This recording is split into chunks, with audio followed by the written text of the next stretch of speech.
এই ভিডিওতে আমরা কথা বলবো কেকেআর বনাম আরসিবি আইপিএল 2025-এর প্রথম ম্যাচ। সেই ম্যাচের প্রিভিউ করব, যেখানে pitch report, playing 11, team news, head to head record কী আছে, আর সবথেকে মোস্ট ইম্পর্টেন্টলি ওয়েদার রিপোর্ট কী, বৃষ্টি হবে কি হবে না, কতটা হওয়ার সম্ভাবনা, এবং শেষে কিছু টিপসও দেবো যেগুলো তোমাদেরকে ফ্যান্টাসি লিগ খেলতে সাহায্য করবে। তো এবার থেকে আইপিএলে চেষ্টা করবো প্রতি ম্যাচের আগেই এরকম একটা করে ভিডিও দেওয়ার। সো ভিডিওটি অবশ্যই তোমরা শেষ পর্যন্ত দেখবে। আর এরকমই cricket related news, update, analysis video সবার আগে দেখার জন্য চ্যানেলটিকে সাবস্ক্রাইব করে নেবে। সো চলো দেরি না করে ভিডিওটি শুরু করা যাক। তো আজ হচ্ছে 22শে মার্চ, আইপিএল 2025-এর প্রথম দিন, এবং প্রথম ম্যাচই হচ্ছে আইপিএলের সবথেকে বলবো না, বাট বড় ম্যাচগুলোর মধ্যে একটা, সেটা হলো কেকেআর বনাম আরসিবি। যে ম্যাচ খেলা হবে আমাদেরই বাংলার মাঠে, অর্থাৎ কেকেআরের ঘরের মাঠে ইডেন গার্ডেন্সে সন্ধ্যে 7:30 থেকে। তবে বলে রাখি, আজকের ম্যাচটা 7:30টায় আরম্ভ হবে না, কারণ আইপিএলের প্রথম ম্যাচ ওপেনিং সেরিমনি আছে, সেটাও একটা ব্যাপার আছে। তো মোটামুটি ধরে নাও 8টা থেকে আরম্ভ হবে, যদি কোনো রকম বৃষ্টি না হয়, যদিও ওয়েদার রিপোর্টে পরে আসছি। তো এবার কথা বলবো দুটো টিমের উইন পার্সেন্টেজের ব্যাপারে। অবশ্যই সেটা ফ্যান ভোটারদের মধ্যে, মানে ফ্যানেদের দ্বারা যে ভোট দেওয়া হয়েছে সেই ভোটের দ্বারা, যেখানে কেকেআর রয়েছে 36% এবং আরসিবি রয়েছে 64%। বাট সবাইকে একটা বলে রাখি, এটা ফ্যানদের ভোট, এটাই বিশ্বাস করার কোনো দরকার নেই। কেন দরকার নাই সেটা একটু পরেই জানতে পারবে। নেক্সট আমরা দেখবো টিমের ফর্ম কেমন গেছে লাস্ট 5টা ম্যাচে। তো লাস্ট 5টা ম্যাচের 5টা ম্যাচই কেকেআর জিতেছে। অবশ্যই তারা আইপিএল 2024-এর চ্যাম্পিয়ন্স হয়েছে, তো জিততে তো হবেই। তো লাস্টের 5টাই জিতেছে। এবং আরসিবি যদি কথা বলি, লাস্ট 5টা ম্যাচের মধ্যে তো একটা ম্যাচ তারা হেরেছে, সেটা হলো 2024-এর প্লে অফ, যেটার জন্য তারা আইপিএল 2024 থেকে ছিটকে গেছে।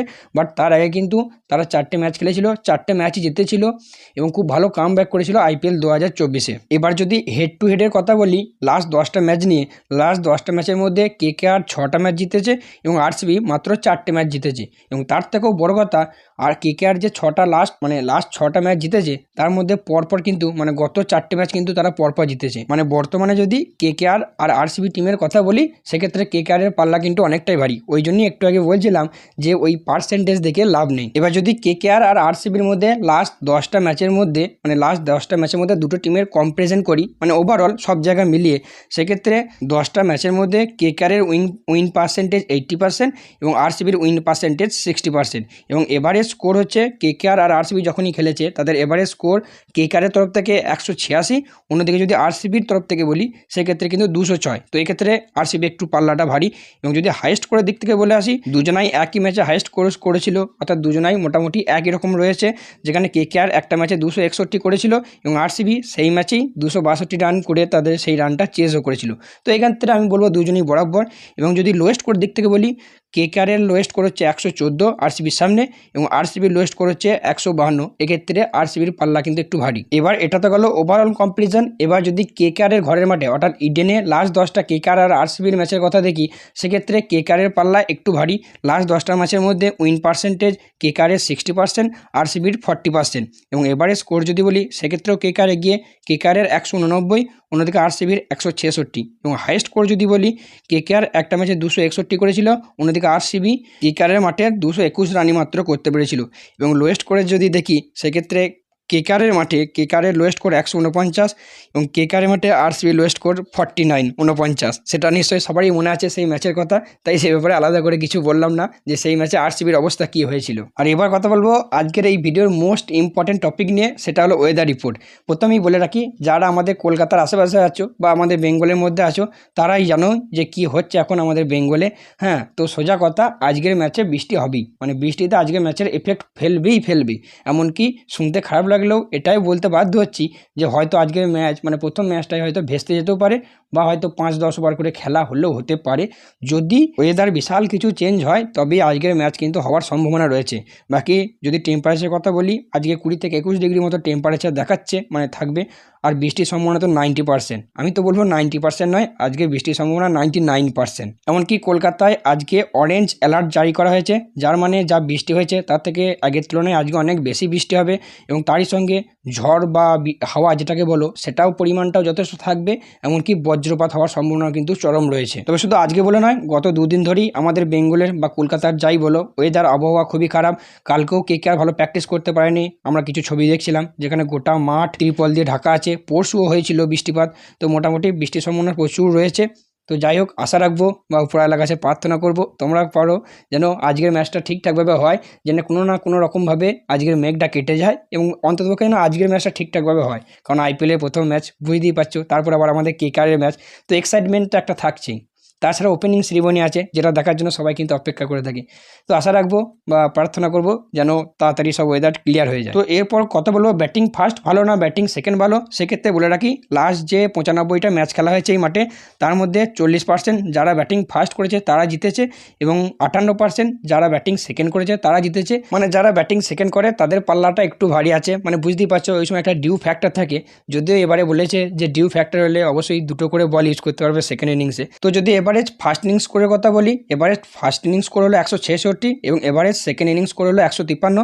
বাট বলে রাখি, আজকের ম্যাচে মানে পরবর্তী কেকেআরের মাঠে যে সমস্ত ম্যাচ হবে এর থেকে অনেক বেশি রান হবে, মানে ধরতে পারো 170-80-র উপর আরামসে তোমরা আশা করতে পারো। কারণ ওভারঅল আগে কিন্তু পিচ আর কি কেকেআরের পিচ নিউট্রাল ছিল, যেখানে ব্যাটিং বোলিং দুজনাই সহায়তা পেত। কিন্তু বর্তমানে কেকেআর পুরো ব্যাটিং পিচ হয়ে গেছে এবং লাস্ট কয়েকটা ম্যাচ যদি ফলো করো সেক্ষেত্রে দেখতে পাবে সেখানে কিন্তু প্রচুর রানও হয়েছে।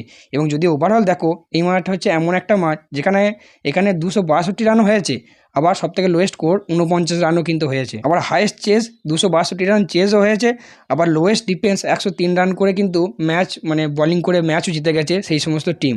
তো ওভারঅল বলতে পারো একটা হাই স্কোরিং ম্যাচ কিন্তু হতে চলেছে যদি ম্যাচটা সম্পূর্ণ হয়। এবার কথা বলবো উইকেটের ব্যাপারে, পেসারদের বেশি সুবিধা পাওয়া যায় না নাকি স্পিনাররা ইডেনের পিচে বেশি সুবিধা পায়। সেক্ষেত্রে যদি লাস্ট 10টা ম্যাচ দেখি, সেখানে পেসাররা 60 উইকেট নিয়েছে অর্থাৎ 57% উইকেট নিয়েছে এবং স্পিনাররা 46টা উইকেট নিয়েছে মানে 43%।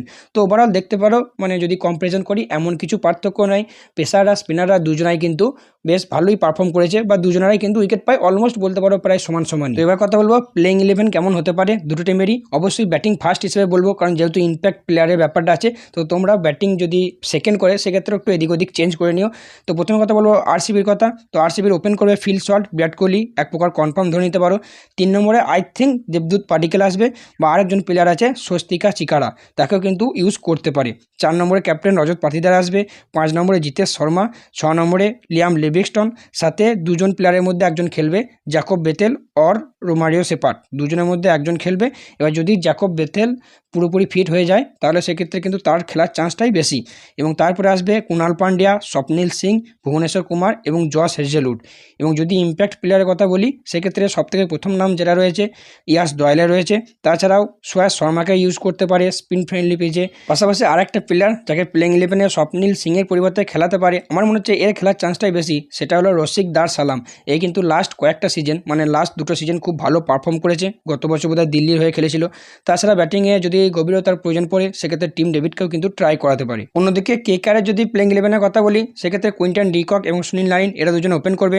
ওয়ান ডাউনে অজিঙ্কা রাহানে, তারপর মুনিশ পান্ডে বা আঙ্গারক্রিস রঘুবংশী, এই দুজনের মধ্যে একজন খেলবে, বাট ধরে নাও এক প্রকার কনফার্ম যে রঘুবংশী খেলবে। তারপর আসবে ভেঙ্কটেশ আয়ার, রিঙ্কু সিং, অ্যান্ড্রে রাসেল, রমনদীপ সিং, হর্ষিত রানা, বরুণ চক্রবর্তী এবং নকিয়া, যদি নকিয়া পুরোপুরি ফিট থাকে। নকিয়া যদি পুরোপুরি ছন্দে না থাকে সেক্ষেত্রে আর একজন প্লেয়ারকে ট্রাই করতে পারে, সেটা হলো স্পেন্সার জনসন। এবং যদি ইম্প্যাক্ট প্লেয়ারের কথা বলি, প্রথম যেটা নাম বৈভব অ্যারোরা, তার চান্সটা সবথেকে বেশি। বাট কিছু কিছু ক্ষেত্রে পিচ অনুযায়ী বা কন্ডিশন অনুযায়ী অনুকূল রয়কেও তারা ইউজ করতে পারে, সে স্পিনও করবে প্লাস ব্যাটিংও কিছুটা ডেপথ দেবে।